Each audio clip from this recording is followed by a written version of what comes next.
Uninvited visitors could be annoying sometimes. That too, if they get straight into your garden or field and start eating all your precious little green lives there, it would really be devastating. A plague of locusts is one such natural disaster. These infestations have been dealt with throughout history and destroyed societies since the pharaohs led ancient Egypt to today. Keep watching to know much more about this insect.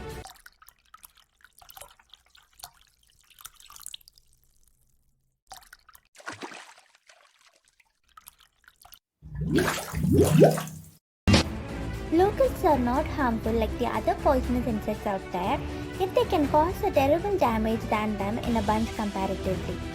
And that is why locusts are feared and revered throughout the history of mankind. Locusts are certain short and stout horned species of a large group of insects commonly called grasshoppers.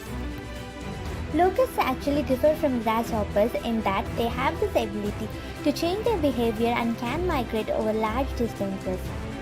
That is, all locusts are grasshoppers, but all grasshoppers are certainly not locusts. Locusts belong to this family called Acrididae. These insects are usually the living alone types, but under certain circumstances like geographic areas and weather, they become more abundant and can change their behavior and habits, becoming socially active and forms cooperative society between their own species. These grasshoppers are normally harmless, and because their number is also low, they do not offer a major agricultural threat. But when there is a touching between them or a condition of drought followed by rapid vegetational growth, serotonin, which are the one responsible for feelings in their brain, triggers a dramatic set of changes. And this is when the real game changer kicks in. And they start to breed abundantly, becoming socially cooperative and starts to migrate as their protection becomes denser. They form bands of wingless nymphs, which later become swarms of winged adults. Both the bands and the swarms move around and rapidly strip fields and cause damages to the crops. The adults are powerful flyers.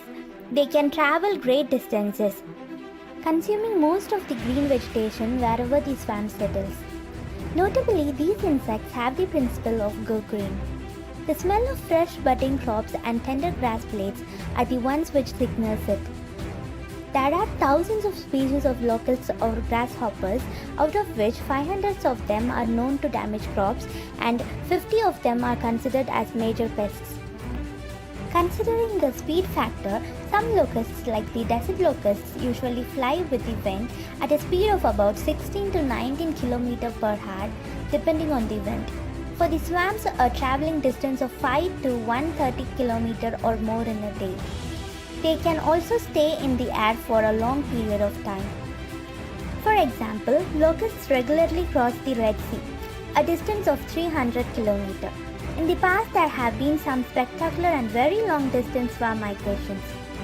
From Northwest Africa to the British Isles in 1954 and from West Africa to the Caribbean, a distance of 5,000 km in about 10 days in 1988. Living by own desert locust adults usually fly at night, whereas socially cooperative adult swarms fly during the day. Locust plagues have been mentioned in many historical and holy books, such as the Bible, the Quran, the Mahabharata, where swarms devastating the crops have been the reason for famine and human migrations. The ancient Egyptians have carved them on their tombs. Locusts are large insects and convenient for the use in research and the study of zoology in schools. In general, locusts, grasshoppers and cockroaches are common insect allergens as they release tiny materials during breeding and vegetation, which increases the dust in air and could trigger allergies in people with asthma. They are also one of the edible insects that they have been eaten throughout history and are still eaten today. They are considered a delicacy in many countries, and no wonder even if they pop up in menu across countries in years to come. In recent years, changes in agricultural practices and better surveillance of locations where swarms tend to originate have set a way to take control measures at an early stage itself. The traditional means of control are based on the use of insecticides from the ground or the air. But compared to the other methods being used, biological control are proved to be effective and good, as it also eradicated the environmental threats caused by the artificial methods, like the one which was tested across Africa by a multinational team in 1997. Dried fungal spores of Metarhizium acridum sprayed in breeding areas pierce the locust exoskeleton on germination and invade the body cavity, causing death. Though the swarming behavior has been decreased in the recent years by modern technology and surveillance, the potential for swarms to follow is still present. And ecological imbalance is also paving way for it. The locusts in the swarms are always in millions and they hover a square kilometer at a time. When suitable climatic conditions occur and vigilance lapses, plagues can still occur, which is a real threat and would be pestering for sure.